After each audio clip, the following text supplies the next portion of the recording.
Hi guys, it is me, Dom. I am here today with a poem. If my voice sounds a little bit odd, it's because I've been super sick. My throat has been swollen and just everything you can think of I had. But I'm feeling a lot better now. My voice is back. I finally have energy and I can do stuff.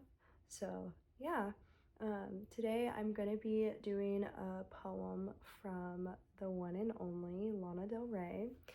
A while back I did have her book and I was kind of browsing through it, and when I had first read the whole thing I loved everything, but I was online, and as you know, just with like For You pages and all that, it shows you things that resonate.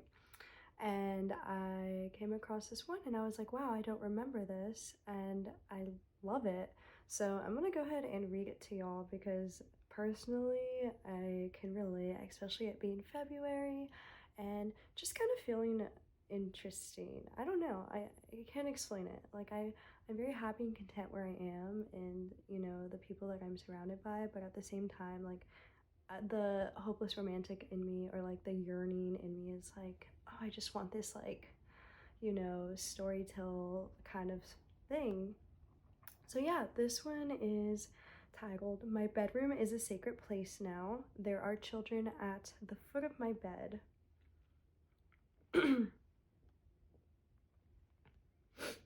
Last year, when I wrote you my last letter, the beginning of my future poetry, I acknowledged who you really were for the first time. I didn't call you by any other name.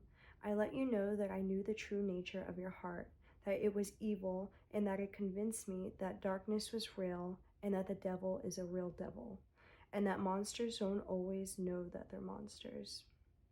But projection is an amazing thing. After you left and burnt the house down, you tried to convince me that it was I who was holding the matches. You told me that I didn't know who I was, but I do. I love rose gardens. I plant violets every time someone leaves me. I love the great sequoias of Yosemite. And if you ask my sister to describe the first thing she thinks of when she thinks of me, she would say campfire smoke. I'm gentle. I'm funny when I'm drunk, but I haven't been drunk for 14 years. I go on trips with my friends to the beach who don't know that I'm crazy. I can do that. I can do anything, even leave you. Because my bedroom is a sacred place now, that there are children at the end of my bed, telling me stories about the friends that they pretend to hate, that they will make up with later.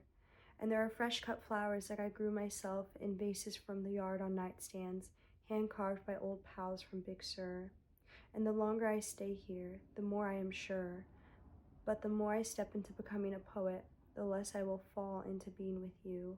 The more I step into my poetry, the less I will fall into being with you. The more I step into my poetry, the less I will fall into bed with you. So, I love this poem. I mean, I love anything by her. I just love Lana. She's amazing. But specifically with this one, I feel like there was a big kind of realization of her realizing who she is and accepting that and just being happy with, sorry, my hair's falling, and just being happy with who she is as a human being. And despite what other people might try to change her or nitpick at things, she is just okay with that, and it's almost like she's at peace. And I feel like I'm relating to that because up until now, and I'm sure even years to continue, people are gonna try to fit me into this box, or they think I'm this person, and it's like I'm not. Like I'm not perfect, you're not perfect. Like I make mistakes. I sometimes last year my favorite color was this, and this year it's something else. Like it's okay to change, and it's okay to do things and be things that others may not like. And just having that piece of like, this is who I am as an individual, and I'm happy with it. If you're not, that's okay. And just really setting those boundaries as far as like letting people control your life and control your future and control something as little as like your favorite drink. Like I feel like sometimes I see people from my past, and what used to be me I no longer see, and it's weird because they see an old version of me, and I see it too, but at the same time I'm like, like I used to love sweet tea, but now anything sweet I don't like. So it's very interesting. It's almost like seeing a ghost, and it's the way that she kind of puts it is very just like right then and there. And with her in particular, it's with you know, a significant other, or who knows, a lover. And she's just saying the more that she finds herself, the less she needs this person, and the more that she just dabbles into her craft and who she is, and everything, the less she finds herself needing that, I wouldn't say external validation, but just like that other person, because she loves herself so much. And again, like I feel like I'm just going through the same thing, and with it being February and everything, I've just gotten so overwhelmed. I recently deleted my main platform of social media, which was Instagram, and people are kind of reaching out and they're like, "Are you okay?" and that, and I've done this often, like every year I do at least a month. And so to me, it's kind of natural. It's just kind of like when I do it, that plays a lot. But yeah, I just like, I feel like people, think they have access to you through these social media platforms, and it's like, nothing about me.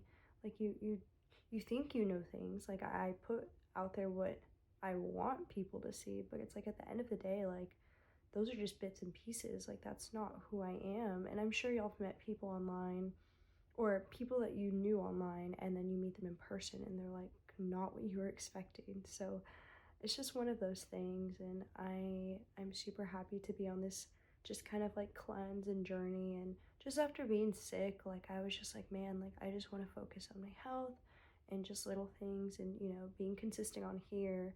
I know last week I got caught up in some stuff, and this is something that I really want to prioritize and just like have on here without you know just kind of throwing it on the side, like, oh, like I'll do it when I want to. And it's like, no, like one, like this genuinely, like it makes me happy finding poems and sharing it. And then two, like it's like me holding myself accountable and being like, you know what, like, I am showing up for myself. I am doing this. And yeah, like it's been really amazing, because back then, like, I feel like this is, to me, this is a way of like self-respect and self-love. And back then, like I wouldn't hold myself accountable, and I was like, why do I keep letting myself down? Like I'm so worried about other people letting me down in that. And it's like, well, like I can't even hold on to my own things. So it's really, to me, it's a lot more. But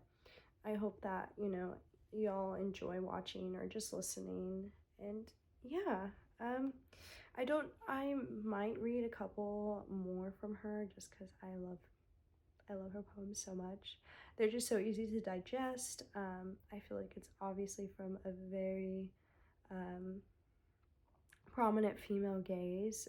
So I might do my other poems from her as well for the rest of the week, but we will see. And then next week, I think I'm gonna do another author and just kind of go about that way. Just kind of like each week focus on an author, just so I'm not like jumping back and forth. Um, so yeah, but I hope y'all have a good rest of your day. It was warm here, like it was warm in Texas like last week, and now it is cold. So I'm gonna go bundle up and get the rest of my day started. So yeah, have a good rest of your day, rest of your week. Y'all take care.